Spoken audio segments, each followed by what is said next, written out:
Hello and welcome to our webinar today. My name is Thomas Wittig and our topic today will be about B2B marketing. So let me go ahead and share the screen here so that we can get started. So the key point about this webinar is how to run more effective B2B lead generation campaigns and to avoid some of the common pitfalls, or in other words, to prepare your campaigns, your strategy and optimization accordingly. I have three topics to share today. First of one is to talk about some of the mistakes that we typically see in B2B campaigns and to give some ideas and best practices what to prepare for. In terms of the success factors, the key elements that you should have considered in your campaigns. And then specifically, I want to talk a bit more about this idea of precision targeting at scale. Of course, you want to get the most out of your campaign budget and your efforts. So the question is how you can target your campaigns at a specific audience. The typical mistakes that we usually see is fall in different categories.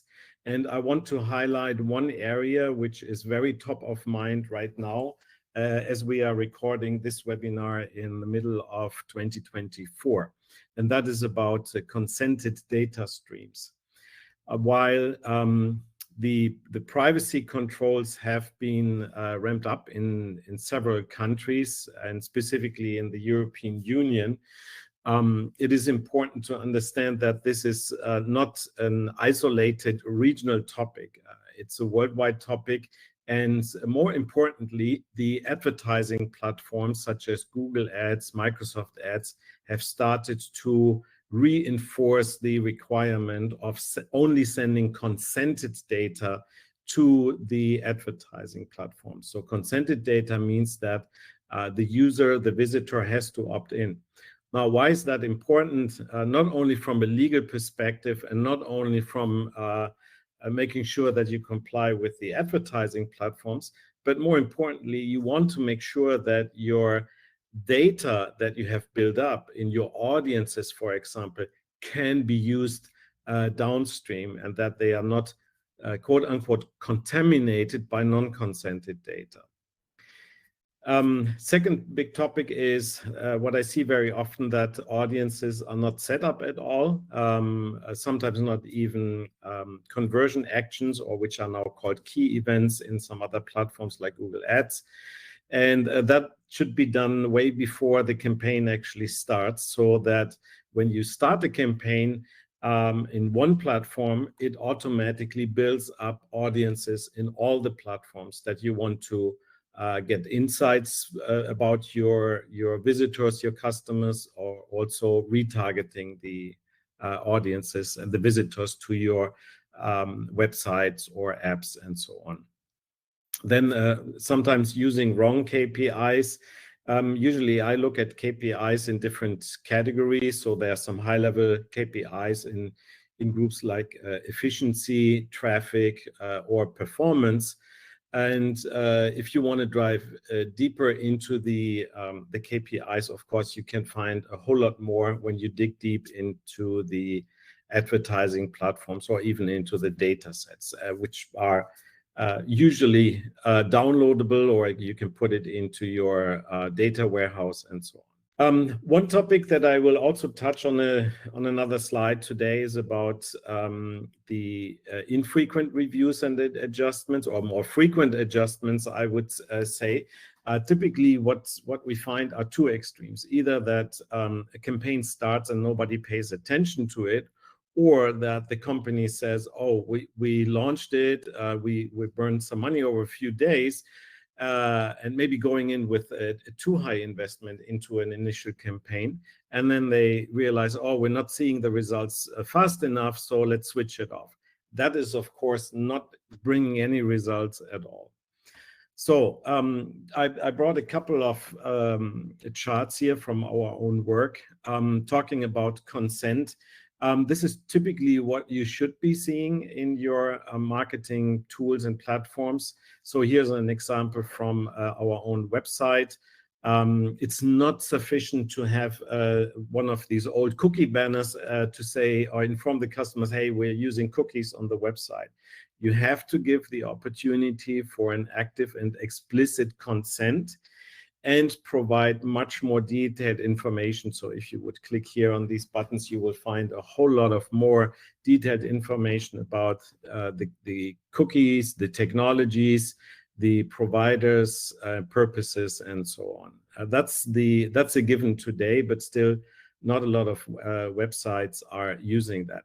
And by the way, this is also required even if you are not in the European Union.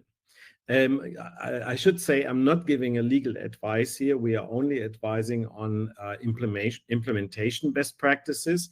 But oftentimes I hear that from companies outside of the EU who say, well, we're B2B, we don't need that. That's not really the case. And or you hear that, well, our company is not based in the European Union. Why do we need to comply with that? That's also a bit far from reality today. So our interpretation of the active legislation is that this is required. And again, it's not a legal advice, but we are helping with the implementation. Now, what you see here on the bottom is from a typical website, the interaction over time. So here you see the daily opt-in rate. And so this is very typical. Sometimes there is a fairly smooth period, and then there is some variation or variability in the data. And here we have a website which is able to accomplish a 73% opt-in rate, which is kind of typical, I would say. If your opt-in rate is much lower, that means that you also are not sending data at all. If the implementation is done correctly, then you're not sending data at all to your analytics tools, to your platforms, and so on. So you are missing an opportunity to optimize the data, and you are risking that your campaigns are not optimizing, which means that you will probably produce a lot of waste with your marketing investments. Again, in order for the algorithms to work properly, we have to send data about the user activities, for example, the conversion actions that are happening on the website, and we have to do that in a compliant way. If the user does not consent and rejects the collection of data for whatever reason, for lack of trustworthiness and so on, then you're foregoing the opportunity to optimize your campaign. So that's why I really want to highlight this. I touched a little bit about the campaign ramp up. Campaign ramp up is quite a dynamic period. Here's an example from one of the recent campaigns that we launched. And you see that it can take easily up to 2 weeks or more until a campaign reaches a performance steady state or optimum, I would say. What I have seen in many cases is that there is a lack of patience. So after the campaign launches, people are looking at the numbers and say, okay, why do we not yet get any traction? First of all, it takes a long time for the machine learning algorithm to find the appropriate inventory. And when we say inventory, we mean, for example, search inventory or display inventory. So it learns how your advertisements can participate in the auction. And that can take a week, 2 weeks, 3 weeks sometimes. And it's not a good idea to stop and restart the campaigns during that time, because you will never get the optimal performance out of that. It's like if you're going into the garden to rip out the flowers to see how the roots are growing. So that's not really a good recipe for a good garden. All right, talking about some critical success factors. There's some general topics. It sounds a little bit commonplace, but the alignment between marketing and sales is important. find this very often in companies that sales and marketing are not even talking to each other effectively. For example, not comparing the output of the lead generation campaigns. And this is important because marketing needs the feedback from sales if the leads that are coming out of the campaign are worthwhile or of poor quality. And then that requires certain adjustments. And sales needs to know what kind of marketing campaigns are running so that they are prepared for the incoming stream. I would say this is not the end of the story. In many cases, we also work with companies to build up effective dialogues between sales, marketing, and their downstream dependent departments, for example, human resources in recruitment marketing, or service delivery and service organizations, or manufacturing, product, retail, etc. in other areas. Secondly, CRM automation is key. So a CRM and or marketing automation, there are several tools out there. What you want to make sure here is that you have an integrated platform so that you shouldn't have to copy paste your leads from a spreadsheet into your CRM or whatever tools you are using. I talked a little bit about audience definition. I will show a brief example in a moment. One of the key topics that we have developed over the most recent time period is more advanced targeting options. In most platforms, you can target fairly well by geography, by demographics, sometimes by interest, but there are only few or maybe only one platform that you can really use for targeting specific profiles. And I will show you in a moment what that means. And this is really important if you want to get the most out of your business-to-business lead generation campaigns. So in building up an effective lead generation funnel, we need to be optimizing for a longer time period. That means that, first of all, we need to think about a so-called full funnel, which means we have awareness campaigns, we have consideration campaigns, and we have campaigns which are geared towards transactions or conversions. And of course, we need to develop content for these campaigns. At the beginning, we need to create problem awareness, and then making sure that people start considering the brand, the product, or the solution with appropriate so-called lead magnets. A lead magnet, for example, can be a white paper, an assessment tool, and so on, a buyer's guide, and so on. And in the bottom of the funnel strategy, we're looking more at personal engagement, direct calls to actions, for example. Nurturing sequence is important. We'll talk about that in a moment. And one of my favorite topics is to also implement feedback loops, which can help you accelerate the performance. And this is a common topic which I see lacking in pretty much all of the projects that we're taking on. And what that actually means, I can show in this high-level picture here. So here we have some kind of an engine that we typically put together for our clients. And it basically starts with generating traffic through organic or advertising. People come to the landing page, and then either they purchase the product or they go into a lead nurturing sequence. So meaning emails or interactions in whatever way, 1, 2, 3, 4, 5, and not only to bother the client with, hey, can I call you? When do you want to call me, etc., but to provide really valuable content. On any given day, I get like probably hundreds, not hundreds, but close to 100 emails, which immediately go into the wastebasket. No? And these are commonplace emails about, hey, I found your profile on LinkedIn, and it would be great to discuss opportunities, etc. This is like falling into the house on the doorstep, right? you really need to figure out what does my audience really need and appreciate in terms of content. And this can help you tailor the content. So that's why we absolutely recommend implementing a nurturing sequence and whatever that looks like. Now, where do the feedback loops come here into play? So the first feedback loop that we usually get out of the effort is by implementing a campaign. So we send traffic to a landing page. That means we can put people in a retargeting audiences and then use the audiences to refine our paid advertisement. That's fairly easy to do. Secondly, with the help of the marketing platforms, once we have visitors coming to the website, the machine learning algorithms or the AI is kicking in and can identify more similar audiences.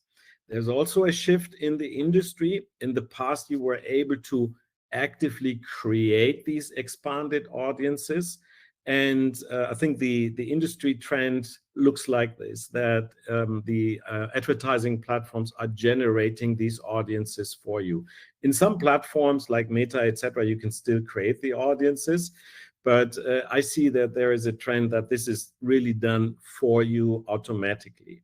And no problem with that, because usually the algorithm can spot opportunities much better than the human eye. So that's the second feedback loop. And the third one, of course, is once we have transactional data, so somebody purchased a product or we closed a project, closed a deal with the client, we can also send that information back to build an audience that we can again use to inform our campaigns.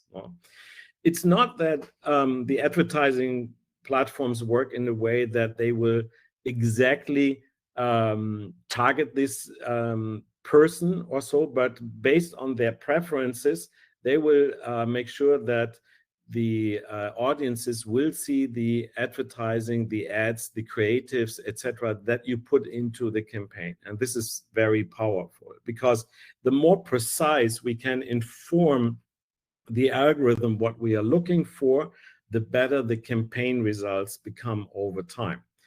Of course, campaigns also have a life cycle. I showed a ramp up of a campaign, but there's also a campaign fatigue that's fairly normal. And by the way, one of the key questions that I get is, okay, the campaign is running now for 2-3 weeks. Shouldn't we switch it off? And why? Why would you do that? If a campaign is producing results at a steady state, you let it go on as long as you are generating profitable website traffic, interactions, and you have a high return on your advertisement spend. Okay, so moving forward, I want to talk a little bit more about why we more recently increasingly love Microsoft advertising. Microsoft advertising is a platform where you can do very specific profile targeting. Why? Because Microsoft also owns the LinkedIn community and property, and they have done a good job in bringing that together. So we can access a massively large installed base and a fairly untapped opportunity in terms of B2B marketing. And you can do this with similar capabilities that you find in other platforms, meaning search campaigns, display ads, e-commerce ads, and so on. And also one feature that may or may not be useful depending on what you try to accomplish and what you have done before is to leverage existing Google advertisement. So we can import Google advertisement, but you have to be a little bit careful that you are configuring this correctly. But then it can be quite interesting because you can keep your ads in sync and then also compare the different performance on a by platform basis. Now, when I said a large installed base, the Windows installed base reportedly counts about 1.6 billion devices. So that means everybody who is running Windows PC, using a Windows PC, this may also include Mac users, for example. This is typically the desktop that you see right now. You have your taskbar and you have a search bar, and this is the Bing desktop, the Bing search engine. The Bing search engine, if you look very carefully, it seems to get some more traction driven by the advances in AI. So Microsoft's investing in Copilot, etc. So there's quite some probably some dynamic going on. That's a topic for a separate webinar a little bit later this season.